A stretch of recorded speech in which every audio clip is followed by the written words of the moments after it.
is there that big name manager that, you know, traditionally Manchester United fans would want.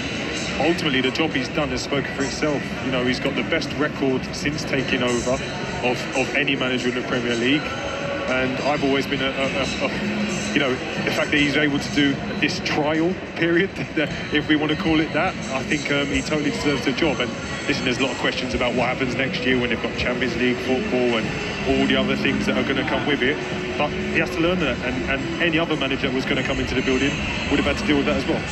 There was a nice line, Ellen, from our chief football news reporter, Simon Stone, today, where he said ditching Carrick had become a bigger risk than keeping him. Do you think that's about right?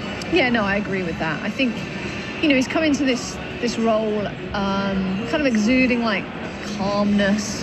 He knows what the football club needed. He knows what is expected of the fans and the players that seem to, you know, really kind of respond to him and respect him.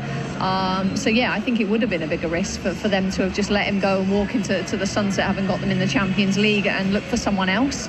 I think to give him a 2-year to start with, potentially, with I've seen that potentially is what's going to happen. Yep. And then maybe, you know, if he does well, moving on from that. But I think it's the right decision. My question will be in the summer, you know, is he able to get the players that he desires and he wants to the football club to bring in his own philosophy and real stamp of authority on his football team? Which might depend, Adam, on when the announcement is made, whether it says manager or head coach. Yes. Yeah, but I think sometimes even if it says manager, if it says head coach, 6 months later it can sound like something very, very different, depending how those dynamics were between the person and the club.